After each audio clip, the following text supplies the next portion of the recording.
નમસ્કાર મિત્રો આજે તમારી સમક્ષ સિંહ રાશિના જાતકો માટે આ 3 માસ કેવા જવાના છે। પહેલો મહિનો છે જૂન, પછી જુલાઈ અને ઓગસ્ટ। આ 3 મહિનામાં આપણે કઈ વાતની સાવધાની રાખવી જોઈએ? વિદ્યાર્થી બંધુઓ માટે સફળતા મળશે કે નહીં મળે? આપનું સ્વાસ્થ્ય કેવું રહેશે? સાથે વિવાહિક જીવન આપનું કેવું જશે? આપનું કેરિયર આપનું કેવું જશે? પ્રમોશન થશે કે નહીં થાય? આપણા ભાગ્યનો સાથ મળશે કે નહીં મળે? આ બધા પ્રશ્નોના જવાબ આજે ગ્રહોની સ્થિતિ અનુસાર તમારી સમક્ષ રાખવા જઈ રહ્યો છું। જો તમારી સિંહ રાશિ હોય તો આ વિડીયો તમારા માટે ખૂબ જ ખાસ છે। સાથે મિત્રો, કયા ઉપાયના માધ્યમથી આ 3 માસ આપના ઉત્તમ બની શકે તે પણ સરળ રીત અને સરળ ઉપાય દરેક તમારી સમક્ષ રાખવા જઈ રહ્યો છું। સૌથી પહેલા ચર્ચા કરશો મિત્રો કે આ 3 માસની માસિક કુંડળી કેવી બનશે, કયા ગ્રહો કઈ સ્થિતિમાં છે। તો મિત્રો આપ જરૂર લખી લેજો। સાથે ગ્રહોનું રાશિ પરિવર્તન થશે એ પણ ચર્ચા કરશું। તો મિત્રો આપના 10મા ભાવમાં એમ કહી શકાય 4 ગ્રહો ઉપસ્થિત છે। જે 4 ગ્રહોમાં સૂર્ય મહારાજ છે, ગુરુ મહારાજ છે, બુધ મહારાજ છે અને શુક્ર મહારાજ છે। આપના બીજા ભાવમાં કેતુ ભગવાન છે, આપના 7મા ભાવમાં રાહુ મહારાજ છે, સાથે 8મા ભાવમાં રાહુ છે અને 7મા ભાવમાં શનિ મહારાજ છે। આપના મંગળ એ 9મા ભાવમાં છે। અને મિત્રો ગ્રહોનું રાશિ પરિવર્તન, સૌથી પહેલા આપણે ચર્ચા કરીએ સ્વાસ્થ્ય બાબતની, બીમારી બાબતની। કેમ કે સ્વાસ્થ્ય સારું હોય તો મિત્રો કોઈ પણ કામ કરવું ખૂબ જ સરળ થાય છે અને એમાં સફળતા મળી શકે છે। તો ગ્રહોનું રાશિ પરિવર્તનમાં 3 જૂનથી મંગળ ભગવાન રાશિ પરિવર્તન કરશે અને આપના રાશિ સ્વામી સૂર્યદેવ છે, આપને ખબર હશે, દરેક વિડીયોમાં કહું છું મિત્રો। સૂર્ય ભગવાન છે 14 ને 15 તારીખથી રાશિ પરિવર્તન કરે છે। તો સ્વાસ્થ્ય બાબતમાં જોઈએ તો આ 3 માસમાં તમારા માટે ખૂબ જ સારા જવાના છે। 3 જૂનથી આપણા જીવનમાં સ્વાસ્થ્ય બાબતની અંદર સારું પરિણામ મળશે। આપને વ્યાયામ તો ચાલુ જ રાખવાનું છે, કસરત આપને કરવી ખૂબ જરૂરી છે મિત્રો। સાથે 3 જૂન પછી આપ કોઈ પણ કાર્ય કરશો એમાં ઉત્સાહથી કરશો, ઉમંગથી કરશો, આનંદથી કરશો। અને ઉત્સાહ ઉમંગથી કરશો એટલે કાર્યમાં આપણને સફળતા મળી શકે છે, આપણા શરીરનો સાથ મળી શકે છે। આપ જૂની બીમારીથી ખૂબ હેરાન પરેશાન થઈ ગયા હતા તેમાં આપણે રાહત મળી શકે છે। અને આપણે કઈ બીમારીથી સાવધાની રાખવી જોઈએ? તો આપણે ચામડીના રોગથી ખૂબ સાવધાની રાખવી જરૂરી છે। આપણે કોઈ પણ પ્રકારની એમ કહી શકાય એલર્જી હોય તો ત્યાં પણ એ ખાવામાં અથવા એ જગ્યાએ જવામાં અથવા કોઈ વસ્તુઓથી, તો એ વસ્તુથી દૂર રહેવું આપણા માટે ખૂબ જ સારું કહી શકાય। સાથે બીમારીમાં મિત્રો આપણે ખાસ આંખની કોઈ પણ પ્રકારની તકલીફ ઊભી ના થાય, પરેશાની ઊભી ના થાય એની કાળજી લેવાનો સમય છે। આમ જોઈએ તો બીમારી બાબતમાં 3 માસમાં જૂન માસ ખૂબ સારું જવાનું છે, જુલાઈ માસ મધ્યમ રહેશે અને ઓગસ્ટ માસમાં ખૂબ જ આપણું સ્વાસ્થ્ય સારું રહેશે। પણ મિત્રો ખાસ કરીને જે રાશિ ભવિષ્ય આપણે રાખીએ છીએ એ ચંદ્ર રાશિના આધાર ઉપર રાખીએ છીએ। આપણા જન્મ ગ્રહો કેવા છે એ મને ખબર નથી, સારા છે, શુભ છે કે અશુભ છે એ પણ ખબર નથી। જો આપના જન્મ ગ્રહો આપને શુભતા છે કે અશુભતા છે જાણવા હોય તો આ નંબર દેવામાં આવ્યા છે, આ નંબરમાં સંપર્ક સાધી શકો છો। જ્યોતિષ જોવાનો સમય, સંપર્ક કરવાનો સમય સવારે 10 વાગ્યાથી લઈ બપોરના 1 વાગ્યા સુધી છે, સાંજે 5 વાગ્યાથી લઈ રાત્રે 9 વાગ્યા સુધી છે। મિત્રો જે પણ ચર્ચા કરીએ છીએ એ ચંદ્ર રાશિના આધાર ઉપર કરીએ છીએ। સાથે મારી ઓફિસ જામનગરમાં છે। આપ જામનગરથી ઘણા બધા દૂર રહેતા હો અને આપને જન્મકુંડળી બતાવી હોય તો તેના માટે ઓનલાઈનની સુંદર મજાની વ્યવસ્થા રાખી છે। આપણું નામ, જન્મ તારીખ, જન્મ સમય, જન્મ સ્થળ આ બધું મોકલી આપશો, સુનિશ્ચિત દક્ષિણા મોકલી આપશો એટલે તમને કુંડળી મોકલવામાં આવશે। સાથે એ કુંડળીના માધ્યમથી આપણે કયા ઉપાય કરવા જોઈએ શાસ્ત્રોક્ત કઈ પૂજા કરવી જોઈએ અને કયા સરળ ઉપાય કરવા જોઈએ એ કુંડળીના માધ્યમથી તમને કહેવામાં આવશે. મિત્રો હવે વાત કરીએ મિત્રો શિક્ષાની, વિદ્યાર્થી બંધુઓ માટે.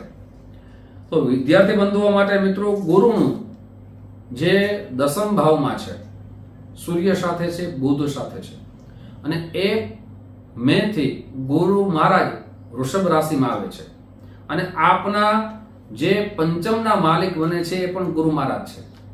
એટલે ગુરુ મહારાજ આપને સકારાત્મક પ્રભાવ આપણા ઉપર પાડશે. આપનું જે વિચારોનું મિલન હતું અને એ વિચાર આપના સંગત દોષથી આપણો વિદ્યાભ્યાસ બગડતો હતો, નુકસાન થતો હતો, તેમાં લાભ થશે. વિદ્યાર્થી બંધુઓ માટે પહેલો માસ તો ખૂબ જ સારો જવાનો છે, ઉત્તમ પરિણામ મળશે. પણ મિત્રો એક વાત ખાસ યાદ રાખજો, આપનું પુરુષાર્થ જ આપનું ભાગ્યની રચના કરી શકે. જે પણ કહીએ છે જ્યોતિષ છે મિત્રો, એ માર્ગદર્શન છે અને નુકસાનથી બચવા માટેના ઉપાયો અને તમને બચાવવાનું કામ કરે જ્યોતિષ છે. વિદ્યાર્થી બંધુઓ માટે જે સમય આવી રહ્યો છે, જૂન માસ તો સારો જવાનો છે, પણ જુલાઈ માસની અંદર આપની જે ઈચ્છા છે કે મારે વિદેશ ભણવા જવું છે, સારી કોલેજમાં ભણવા જવું છે અથવા સારી સ્કૂલમાં ભણવા જવું છે, એ આપની ઈચ્છા જરૂર પૂર્ણ થશે. આપ જે પરિણામની રાહ જોઈ રહ્યા છો એ પરિણામ તમને પ્રાપ્ત થવાના ખૂબ સારા યોગ નિર્માણ થઈ રહ્યા છે. હવે વાત કરીએ ઓગસ્ટ માસની. તો આપને 24 ઓગસ્ટ પછી ખાસ કરીને વિદ્યાર્થી બંધુઓ માટે જે અધ્યયન કરો છો, જે વાંચન કરો છો, જે પરીક્ષાની તૈયારી કરો છો, તેમાં સાવધાની રાખવાનો પાછો સમય આવવાનો છે. એટલે કે સંગત દોષથી દૂર રહેવાનું છે. એવા મિત્રોનો આપ સંગત દોષ ન કરતા જેનાથી આપણો વિદ્યાભ્યાસ બગડે અને વિદ્યાભ્યાસમાં જે ક્રમાંક આવવો જોઈએ, જે ગુણ આવવા જોઈએ એ ન આવે.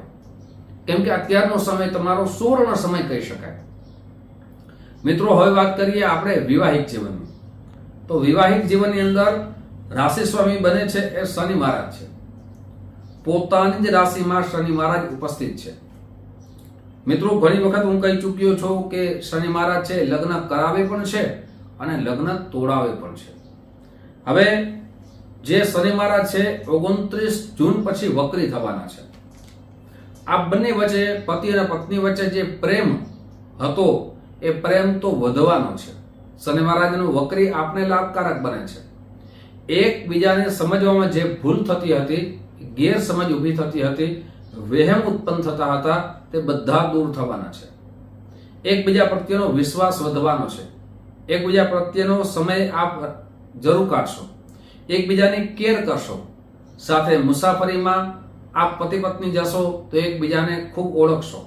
એટલે એમ કહી શકાય ખાસ કરીને 29 જૂન પછી આપના જીવનમાં પરિવર્તન આવવાનું છે. આપના બંને વચ્ચે વિવાદ થતા હતા, ઝઘડા થતા હતા, એ દૂર થવાના છે. સારું પરિણામ મળશે. હવે વાત કરીએ ભાગ્યની.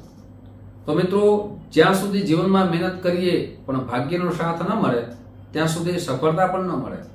તો એમ કહી શકાય કે આપણા ભાગ્યના ગ્રહ છે એ મિત્રો એ 11માના સ્વામી છે, એ પણ શનિદેવ છે. અને મિત્રો ખાસ કરીને 3 ગ્રહ આપણા જીવનમાં બહુ મોટી અસર કરે છે. એક ગુરુ મહારાજ છે, શનિ મહારાજ છે અને રાહુ મહારાજ છે. તો ગુરુ મહારાજનું રાશિ પરિવર્તન થશે એટલે આપણે ભાગ્યનો સાથ મળશે. અને આપના 9મા ભાવના માલિક માસિક કુંડળી પ્રમાણે મંગળદેવ થાય છે. મંગળ રાશિ પરિવર્તન કરશે એટલે જે કાર્ય આપનું અટકી ગયું હતું તે કાર્ય આગળ વધશે. પછી આપ પૈસાનું રોકાણ કરીને આપ જે પ્રવાહની રાહ જોતા હતા, જે સમયની રાહ જોતા હતા, એ સમય આપનો આવી રહ્યો છે. આપણા જીવનમાં પરિવર્તન આવશે એટલે ભાગ્ય ઉજ્જવળ બનશે. સાથે મોટી ખરીદારી આપ કરી શકો. પછી જમીન હોય, મકાન હોય, અથવા કોઈ મોટું વાહન હોય, અથવા શેર બજારમાં આપ કોઈ જગ્યાએ પૈસા લગાડી શકો. તો આપણા માટે ફાયદાકારક બની શકે, પણ ખાસ કરીને સાવધાની રાખવી ખૂબ જરૂરી છે. હવે વાત કરીએ કેરિયરની, એટલે કર્મ ભાવની. કર્મ ભાવમાં મિત્રો 4 ગ્રહો ઉપસ્થિત છે, જેમાં સૂર્ય મહારાજ છે, બુધદેવ છે, ગુરુદેવ છે અને શુક્રદેવ છે. શુક્ર પોતાના જ ભાવમાં છે. ગુરુ મહારાજ રાશિ પરિવર્તન કરશે એટલે આપનું પ્રમોશન થવાના ખૂબ જ ઉત્તમ યોગ નિર્માણ થઈ રહ્યા છે. જુલાઈ માસ ને ઓગસ્ટ માસ આ બંને તમારા પ્રમોશનના મહિના છે. પણ મિત્રો યાદ રાખજો કે આપના કોઈ પણ પ્રકારના વિવાદમાં પડશો નહીં. આ વિવાદમાં પડશો તો આપનું પ્રમોશન અટકી જવાના પણ યોગ થઈ રહ્યા છે, સ્થળાંતર થવાના પણ યોગ નિર્માણ થઈ રહ્યા છે. એમ કહી શકાય કે આપણા માટે સારો સમય આવી રહ્યો છે. આપણે સારું પદ મળવાની સંભાવના વધી રહી છે. એટલે આપણા માટે આ રાશિ પરિવર્તન શુભ લાભ બનશે. મિત્રો હવે ઉપાય આપણે સમક્ષ રાખું છું. આ ઉપાય કેવા છે જે આપણા જીવનને સુખદ બનાવે, આપનું જીવન સુખમય બને, આનંદમય બને, પ્રગતિમય બને. આ ઉપાય એ કરવાના છે, આપણે રવિવારના દિવસથી આરંભ કરી પ્રતિ દિવસ સૂર્ય ભગવાનને જલ ચડાવવાનું છે. તે જલની અંદર આપણે પીળું ચંદન પધરાવવાનું છે, પીળા પુષ્પ પધરાવવાના છે અને જલ આપ્યા પછી એક ગાયત્રી મંત્રની દીક્ષિત હો તો માળા કરવાની છે, અથવા ઓમ રામ રીમ રોમ શહ સૂર્યાય નમઃ આ મંત્રની અવશ્ય એક માળા કરવાની છે. રવિવારના દિવસે પીળી વસ્તુનું દાન કરવાનું છે. રવિવારના દિવસે આદિત્ય સ્તોત્રનો પાઠ કરવાનો છે. આપ કરશો તો આપના જીવનમાં જરૂર પરિવર્તન આવશે. મિત્રો આજનું રાશિ ભવિષ્ય આજના ખાસ કરીને સિંહ રાશિના જાતકો માટે સંશોધન કરીને દરેક વસ્તુ રાખી છે. આપને કેવી લાગે છે આપ જરૂર કહેશો. સાથે આવું જ રાશિ ભવિષ્ય તમારી સમક્ષ રાખતો રહીશ. આપ જે માધ્યમથી આ જે વિડીયો જોઈ રહ્યા છો, ફેસબુકના માધ્યમથી જોઈ રહ્યા હો, જરૂર ફોલો કરી લેજો, વિડીયોને શેર કરજો.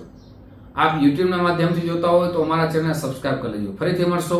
આપ સૌને મારા જય શ્રી કૃષ્ણ, મહાદેવ.